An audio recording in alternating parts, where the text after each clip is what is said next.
আমাকে বাঁচান। একটা লোক আমাকে জোর করে বিয়ে করতে চাচ্ছে, আমি ওই লোকটাকে বিয়ে করতে চাচ্ছি না। ওকে যদি আমি বিয়ে করি আমার পুরো জীবনটা নষ্ট হয়ে যাবে। প্লিজ ভাই আমাকে বাঁচান। আচ্ছা আপু, আমি না হয় আপনার বিষয়টা বুঝতে পারলাম, কিন্তু আপনি তো একজন মেয়ে মানুষ। আমি যদি এখন আপনাকে হেল্প করি, আমি না আবার কোন বিপদে পড়ে যাই। ভাইয়া প্লিজ এমন কথা বলবেন না, আমি তো আপনার বোনের মতো। আর তাছাড়া আমি একটা মেয়ে মানুষ, একটা মেয়ে মানুষ এভাবে বিপদে পড়বে আর আপনি তাকিয়ে তাকিয়ে দেখবেন, কিচ্ছু করবেন না। আপনি প্লিজ আমাকে বাঁচান, আমাকে বাঁচান ভাইয়া, প্লিজ বাঁচান। আরে এটা আপনি কি বলছেন?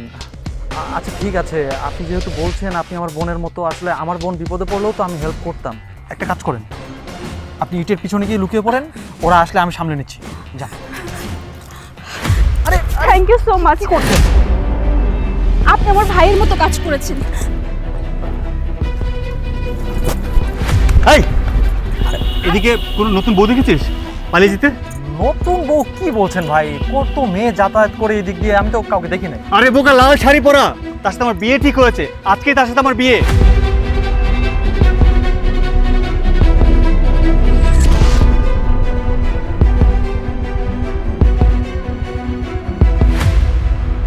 তো ভাই আপনার সাথে বিয়ে, আপনারা জানেন কোথায় গেছে না গেছে, এটা আমি কি করে বলবো? আমি তো এখানে দাঁড়িয়ে আছি। এই ছেলে, এই একদম মিথ্যা বলার চেষ্টা করবি না। আমি দেখেছি আমার বোন দৌড়ে এই বাগানে এসেছে। আর এই বাগানে আসার পর কি আমার বোন হাওয়া হয়ে গেল নাকি? আমি তো তোকে এই বাগানে দেখতে পাচ্ছি। আমি শিওর আমার বোনকে পালাতে তুই সাহায্য করেছিস। ভালোই ভালোই বল আমার বোন কোথায়, না হলে কিন্তু তোর খবর আছে। আপু আপনি কিন্তু শুধু শুধু আমাকে থ্রেট দিচ্ছেন। আমি কিছু দেখিনি, যদি দেখতাম অবশ্যই আপনাকে আমি বলতাম। আমি যেটা দেখিনি সেটা আপনাদেরকে কি করে বলবো আমি? শোন, তুই কিন্তু চালাকি করতেছিস, কোনো রকম চালাকি করার চেষ্টা করিস না। এখনো সময় আছে, সত্যি সত্যি কথা বল। আরে আশ্চর্য, আমি চালাকি কেন করব? দেখ, তোর চোখ মুখ দেখে বোঝা যাচ্ছে তুই কোন কিছু লুকাচ্ছিস। সত্যি করে বল, তুই কিছু দেখেছিস কিনা? আচ্ছা ভাই, মানে লাল শাড়ি পরেছিল তাই না? হ্যাঁ।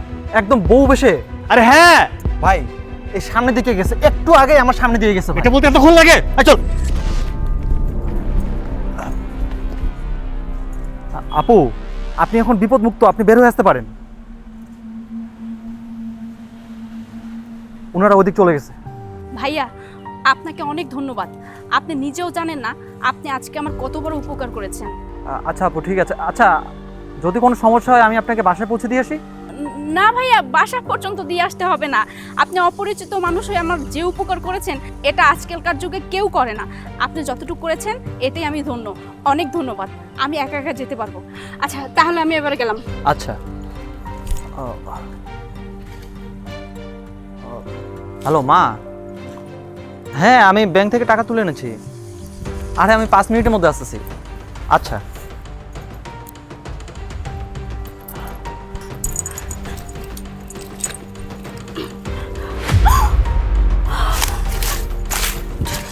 টাকা, টাকা কোথায়?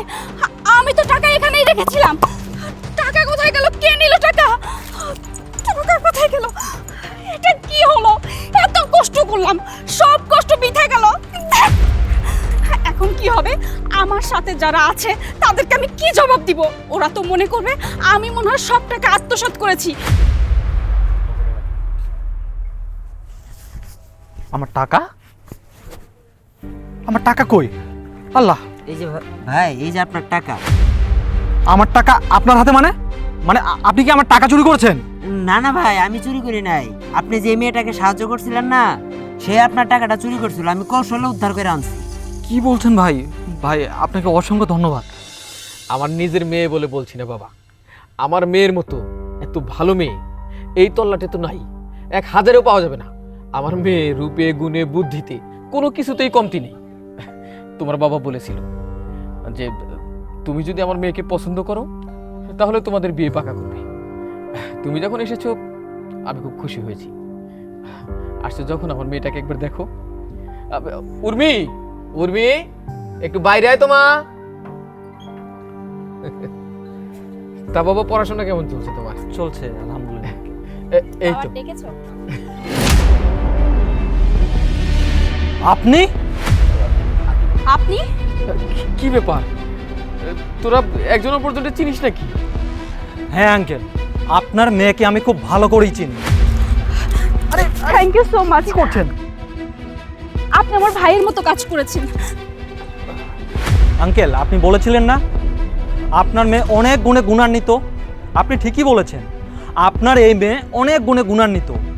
তার দ্বারা কোনো কাজ হয় না এরকম কোনো কাজ নেই। সে চুরি, ডাকাতি, ছিনতাই সব কিছু করতে পারে। আপনি জানেন সেদিন আমি যে টাকাটা নিয়ে যাচ্ছিলাম, এই টাকাটা আমার বাবার চিকিৎসার জন্য। সেই টাকাটা যদি আমার কাছে না আসতো আবার ফিরে, তাহলে আমি আমার বাবাকে বাঁচাতে পারতাম না আঙ্কেল। তাই আঙ্কেল বলে কি, আপনার এই মেয়েকে সময় থাকতে ভালো হয়ে যেতে বলেন। এতে আপনার এবং আপনার মেয়ের দুজনেরই মঙ্গল হবে। আপনার মেয়েকে আমি বিয়ে করতে পারবো না আঙ্কেল। আর আপনার মেয়েকে এইসব ছেড়ে দিয়ে ভালোর পথে আসতে বলুন। এতে আপনার এবং আপনার মেয়ের দুজনেরই মঙ্গল হবে। আসি, আসসালামু আলাইকুম। আমি ভাবতেও পারিনি যার খুশির জন্য আমি এত কিছু করলাম, এত কষ্ট করলাম, সে আমার সম্মানের দিকে তাকাবে না। তোকে মেয়ে বলে পরিচয় দিতে আমার ঘৃণা হয়।